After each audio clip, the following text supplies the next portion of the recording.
Hi കൂട്ടുകാരെ, അങ്ങനെ ഏറ്റവും കൂടുതൽ നിയമനം നടക്കുന്ന ജില്ലയായ തിരുവനന്തപുരം ജില്ലയുടെ LDC റാങ്ക് ലിസ്റ്റ് PSC ഇപ്പോൾ പബ്ലിഷ് ചെയ്തിട്ടുണ്ട്. തിരുവനന്തപുരം LDC റാങ്ക് ലിസ്റ്റിൽ ആദ്യ റാങ്ക് വാങ്ങിയ ഉദ്യോഗാർത്ഥി അഭിഷേക് എന്ന് പറയുന്ന ഉദ്യോഗാർത്ഥിയാണ്. 78 മാർക്കാണ്. വെയിറ്റേജും കൂടെ കൂട്ടി 91.30 മാർക്കാണ് ഉദ്യോഗാർത്ഥിക്ക് ലഭിച്ചത്. തിരുവനന്തപുരം ജില്ലയിൽ മൊത്തം റാങ്ക് ലിസ്റ്റിൽ ഉൾപ്പെട്ട ആളുകളുടെ എണ്ണം എത്രയാണ്? ഏറ്റവും കൂടുതൽ റാങ്ക് ലിസ്റ്റിൽ ഉൾപ്പെടുന്ന ജില്ലയും തിരുവനന്തപുരം ജില്ല തന്നെയാണ്.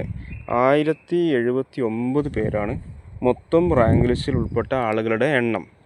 തിരുവനന്തപുരം ജില്ലയിൽ കട്ട് ഓഫ് എക്സാം വളരെ സിമ്പിൾ ആയതുകൊണ്ട് തന്നെ 72.67 മാർക്കാണ് തിരുവനന്തപുരം ജില്ലയിൽ വന്നിട്ടുള്ള കട്ട് ഓഫ്. തിരുവനന്തപുരം ജില്ലയിൽ റിസർവേഷൻ കാറ്റഗറി നോക്കുകയാണെങ്കിൽ ഈഴവ തീയ ബില്ലവ വിഭാഗത്തിൽ മൊത്തം ഉൾപ്പെട്ട ആളുകളുടെ എണ്ണം എത്രയാണ്?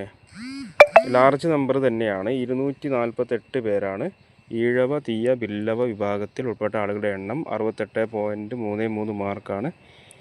അവസാനം ഈ ഒരു ഈഴവ തീയ ബില്ല വിഭാഗത്തിൽ അവസാനമുള്ള ഉദ്യോഗാർത്ഥിയുടെ മാർക്ക് 68.33 SC വിഭാഗത്തിലാണെങ്കിൽ എത്ര പേരാണ്? SC വിഭാഗത്തിൽ 145 പേരാണ് SC വിഭാഗത്തിൽ തിരുവനന്തപുരം ജില്ലയിൽ ഉൾപ്പെട്ട ആളുകളുടെ എണ്ണം. അതുപോലെ ST വിഭാഗത്തിലും ഏകദേശം ആ ഒരു നമ്പർ തന്നെ വരാനാണ് ചാൻസ്. 145 പേരാണ് SC വിഭാഗത്തിൽ. മുസ്ലിം വിഭാഗത്തിലാണെങ്കിലോ മുസ്ലിം വിഭാഗത്തിൽ 216 പേരാണ് മുസ്ലിം വിഭാഗത്തിൽ ഉൾപ്പെട്ട ആളുകളുടെ എണ്ണം.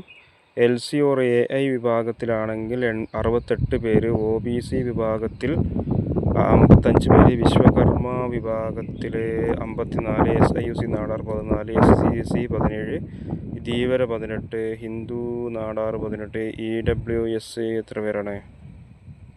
107 പേരാണ്. ഇങ്ങനെയാണ് തിരുവനന്തപുരം ജില്ലയുടെ LDC റാങ്ക് ലിസ്റ്റ്. അപ്പോൾ ഈ ഒരു ജില്ലയിൽ കഴിഞ്ഞ പ്രാവശ്യം എത്ര നിയമനം നടന്നിട്ടുണ്ട് എന്നുള്ള കാര്യം ഞാൻ നേരത്തെയും വീഡിയോയിൽ പറഞ്ഞിരുന്നു. അതിൻ്റെ ഒരു വീഡിയോ ഞാൻ ഡിസ്ക്രിപ്ഷൻ ബോക്സിൽ അതിൻ്റെ ലിങ്ക് കൊടുത്തേക്കാം. ഞാൻ കഴിഞ്ഞ ആഴ്ച ചെയ്ത വീഡിയോയാണ്.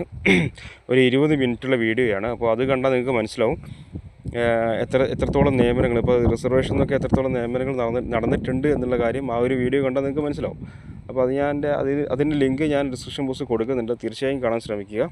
അപ്പോൾ ടോട്ടൽ 8 ജില്ലയുടെ റാങ്ക് ലിസ്റ്റ് PSC നിലവിൽ പബ്ലിഷ് ചെയ്തു. ഇനി ഒരു 6 ജില്ലയിലെ റാങ്ക് ലിസ്റ്റും കൂടെ PSC പബ്ലിഷ് ചെയ്യാനുണ്ട്. ഉടനെ നിങ്ങളെ അറിയിക്കുന്നതാണ്. ഏവർക്കും വിജയാശംസകൾ.